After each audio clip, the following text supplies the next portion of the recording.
Coming from the US, Italy seemed small in comparison. But after 8 months of living here, Italy now feels like the bigger country.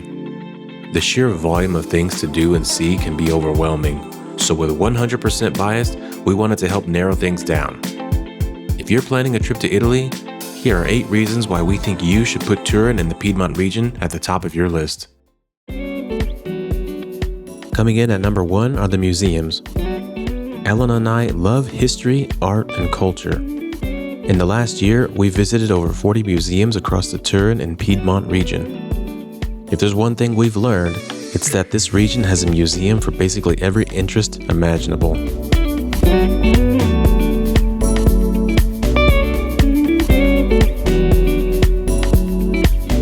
You have the heavy hitters inside the city center, like Museo Egizio, the oldest Egyptian museum in the world, and the National Cinema Museum, which is inside the Mole Antonelliana, the tallest unreinforced brick building in Europe, and of course, the Royal Palace.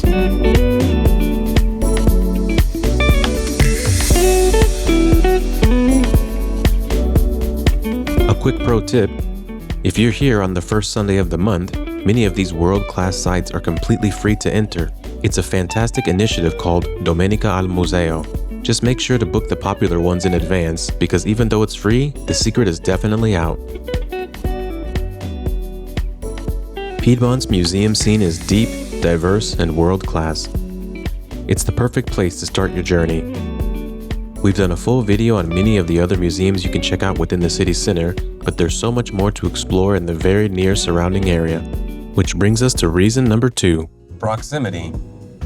Turin is in the heart of Piedmont, or the Piemonte area, and is surrounded by amazing things to see. Like this castle we're about to go to today, Castello di Aglie. And the last couple of weeks, we've been visiting a bunch of castles that are close to us, like Castello di Rivoli, which we just did a video on. We're going to Moncalieri next week. We're going to Castello Aglie today. And then we had another one. Castello di Racconigi. Castello di Racconigi, all within 30 minutes to an hour from where we're at. So that's just a few places that we've been seeing in the last couple of weeks. There's also Veneria, there's Superga, there's so many things that are just outside the city that you can drive to within 30 minutes, take a bus to, and that's just within 30 minutes to an hour. You can also get to Switzerland in about 2.5 hours. You can, by train, you can get to France if you want to by 2.5 hours. Nice is a 4-hour bus right away. Genoa is a 2-hour train right away. Milan is 2 hours away by train. So another amazing thing is that even if you come here specifically to Turin and experience all this amazing stuff, you can also take day trips to go see many other things. And some of those things we already have on our channel. We went to Susa, we went to, where else have we gone? There's Monferrato. We went to Bra, where the cheese festival is.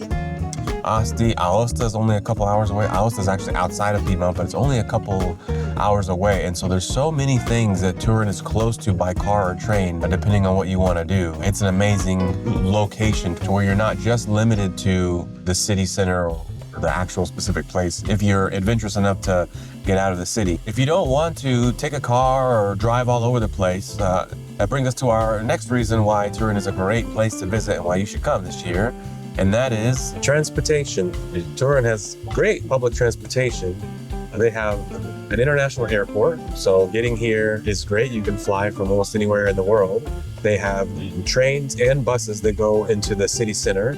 Both the trains go to the main train stations, Porta Nuova and Porta Susa. You can pretty much get anywhere you want in Turin with the bus system. They have buses all over the city. They're pretty easy to read, the different bus stations. They have trams. Metro. They have one metro that has one line that goes, what would you say, 15 kilometers? Sì. So depending on which direction you go, you can take the metro, you can take buses, you can take trams. They do have taxis, which are relatively expensive, but they work in a pinch. And we've had to do that one night when we were out late. There were no buses, everything was closed, so you can call the taxis. So in general, Turin has really good public transportation, unless there's a strike. Like when we got back from our trip from Istanbul and had to walk an hour home from the bus station because all the buses were on strike.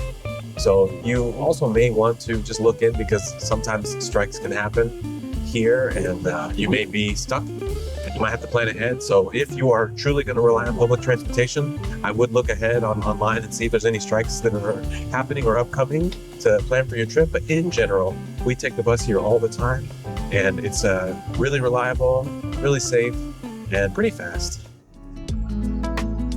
One of the best things about the Piedmont region is that your money goes so much further here. Compared to Milan or Rome, you're going to pay about 30 to 50% less for everything, from a prime location Airbnb to a world-class dinner. You can grab an espresso for about €1.20 at a historic cafe, or a great bottle of wine for under 10 euros.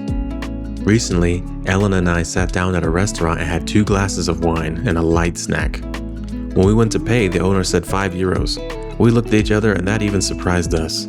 I'm not saying you're gonna get those prices everywhere you go here, but you definitely won't get them in the more popular places in Italy.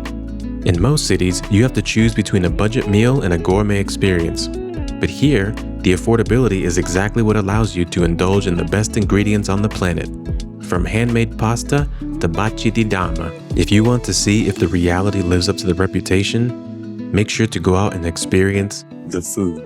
We're here at a local place called La Pignatella, and Italy is already famous for its food, but each region, and there's 20 of them, has their own unique addition to the culture of food here in Italy, and Piemonte is not an exception. Grazie. Of course, I had to get the classic American type pizza. And because I adore seafood, I have with shrimp. In Piemonte, you can try bagna cauda. Bagna cauda, this is a sauce made with anchovy, a lot of garlic and oil and milk. I'm not a fan of fish, but it's not bad. I've tried it. What about like the meats? Meat bollito, gran bollito. This is part of cow, I think, boiled for several hours, and you eat with bollito. Well, I don't know if this is Piemontese or not, but they're also famous for like raw meat here, right? Salsiccia di bra, sì. Salsiccia di bra. Yes, sì. Which we do have in another video where I'm eating raw meat. But the first time I tried it was when I went to another pizzeria and I wanted sausage on top, and I ordered salsiccia. I didn't realize it was cruda, raw. She let me order it.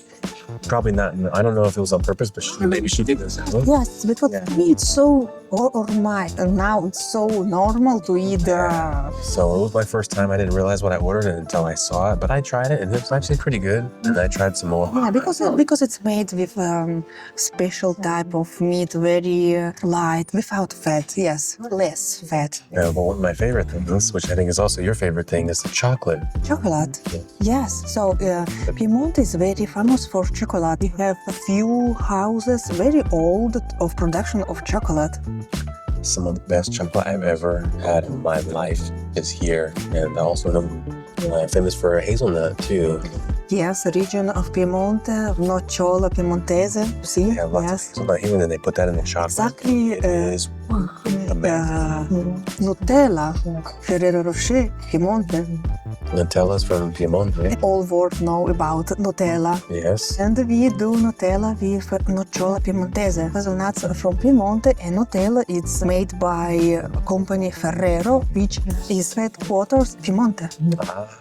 So if you didn't know that, Nutella comes from here. So whether you want to get your food here in a local place like this, or if you want something a little more modern and fancy, like we have here at Piano 35. We're here at the top of one of Turin's highest buildings, Piano 35, a beautiful Michelin star restaurant, just to have some drinks and a little bit like an aperitivo, no? Piano 35 is relatively new, as it was founded in 2016 and got its Michelin star in 2020. The menu is a mix of high-concept innovation with Piemontese roots. They boast a massive collection, including over 30 types of gin and nearly 30 different types of whiskeys, so they can make a custom version of almost any classic drink. The current menu is often themed. Recent themes like emotional technology use AI-generated imagery and personal memories to craft unique flavors. Piano 35 sits at 150 meters or 492 feet on the 35th floor, and the lounge, where we're at, is on the 37th floor. It's officially the highest restaurant in Italy. Once you're finished enjoying your meal, you can walk around and enjoy the bioclimatic greenhouse and take in the 360-degree views of the city.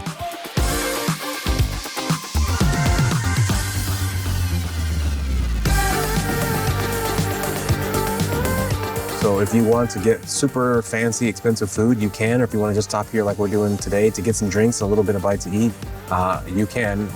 And one thing that's really great about this is we're up high and it has incredible views of the city all around, which brings us to our next point. The views.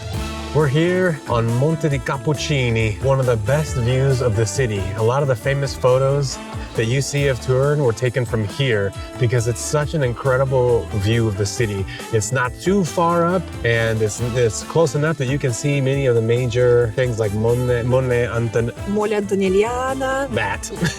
You can see Piazza Vittorio. Piazza Vittorio. You can see so many of the different things up here. And Turin has so many amazing spots that you can get up high and see, some paid and some unpaid. So for example, here on Monte di Cappuccini, it's free. You can just walk up here like we did. You can, if you can find a parking space, you can drive up here. The cool thing is from here, you can actually see Piano 35 right there where we were having dinner. I happened to bring the binoculars, which means I could zoom in a little bit more. That's Piano 35. You can? Yeah. Wow. That's funny. Also, Museo Diocesano, you can get to Tower Bell. Bell Tower. Bell Tower.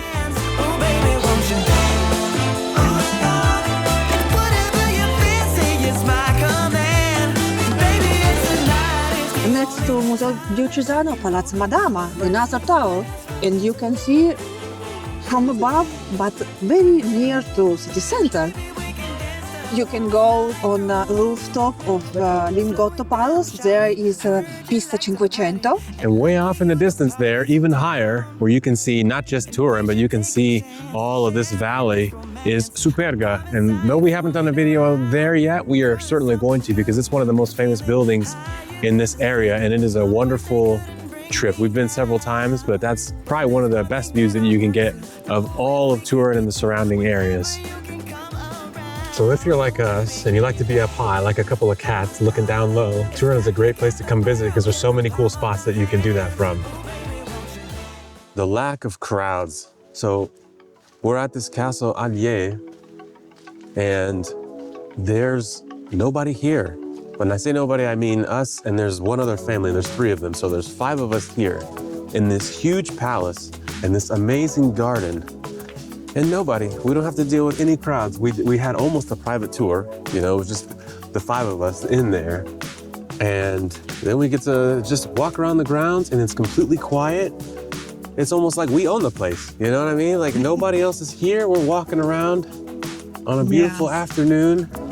Amazing views of the mountain and the town below. And these are the kinds of places that I love coming. And this happens all the time, you know, when we're in Venetia, it's like this. You know, when we go to Stupinigi, it was like this. The Venetia is another palace, Stupinigi is another palace. Where we go and there's like nobody. Rivoli also, it wasn't so crowded. You're right, when we were at Rivoli, there was almost nobody there. You're right. And it's almost like we get these private tours, and I'm just reminded when we go to more popular places, like when we were in Venice, there was 1 million people. In Milan, there was 1 million people in the Il Duomo. Island Bella, come si chiamava? Oh, Isola Bella. Isola Bella. Yeah, Isola Bella was so crowded. And that was, honestly, I didn't enjoy that tour at all because there were so many people stuffed into these tiny little rooms. You could barely move and you couldn't see anything. You could barely hear the person. And it was just like, ugh. But coming here, it's the exact opposite. Not only is it bigger, there's just nobody here. I don't know. I don't know of other places that you're gonna get the lack of crowds like this, but still get these amazing old palaces. I mean, this palace was, at least it started being built in the 1100s. Yeah. And I'm not saying if you come, you're not gonna have any crowds. It's never gonna be busy. Of course, it depends. You know, we didn't really go out and do a whole lot over the summer. But I will say Veneria, we did go to the summer multiple times, and it's so big, there still wasn't a lot of people there. But if you want to come and experience Italy and just not have the stress of crowds, definitely come. And you know, if you can, I know sometimes people's schedule's different, but I would come in the fall or early spring or winter, which is winter right now. But I think even in the summer, these places will have more people, but still not nearly as much as some of the more popular places. And to me, it's like the popular places are popular for a reason, but I don't feel like these are less. I mean, we've been to popular places and we've been to these places. And to me, I'm like, they're just as amazing. The artwork is just as fantastic. The views are just as fantastic. I don't feel like I'm missing out on anything except a million people. So. If you want to avoid the crowds, the best time to visit Turin is from January through March. The trade-off is that it's cold and rainy. To me, the best compromise is April and the first half of May, as the weather is perfect and the crowds are still minimal. But even if you choose to come in summer, you won't be drowning in a sea of people. And that brings us to reason number 8. Safety. Italy is already considered one of the safest countries in the world. And of the big popular cities to visit, which like Rome, Milan, Florence, Turin is considered safer than all of those in terms of violent crime and petty theft. And violent crime is almost zero. And most of those places that do have a lot of issues, it's because of petty theft. And here it obviously exists, but it's a lot lower than those places. And just like any city, town, anywhere, whether it's a big town or a big city, you have to be careful where you go. So I'm not saying there's zero crime here, nothing bad happens, but we regularly go walking at night out on the streets like late, 11, 12 o'clock at night. And there's lots of lights. People are out, young and old, doing all kinds of stuff, especially during the summer. I remember we were out late a lot. And there's just people out having a good time. And I never really feel like I'm in any danger. There's definitely some neighborhoods around here that you want to, be aware of, but most people are smart enough to avoid like dark alleys anywhere you go. But in general, if you want to walk around the city and feel safe and not really feel like you have to worry about looking behind your shoulder, all that other stuff, Turin is one of those places. I would say as far as safety goes, the place you have to pay attention to the most, but I think this is the same for most cities, are the train stations, but once you get out of those train stations and out of the main areas, you're good to go to walk around the city and really explore and get lost. So that's our top 8 reasons why we think you should visit Piedmont and Turin this year. Now let me just give a disclaimer that this is our top 8. It doesn't mean it's the only reasons to come, and it's not our only reasons to come. These are just the first top things that we thought of off the top of our head that might want to bring people here. There's many other reasons that you might want to come, or maybe there's some things that weren't in this list, but I'd like to know in the comments which one would draw you here, and maybe what did we miss? If you do choose to come this year, give us a holler, come look us up. We'd love to see you. Until the next one, ciao. Ciao.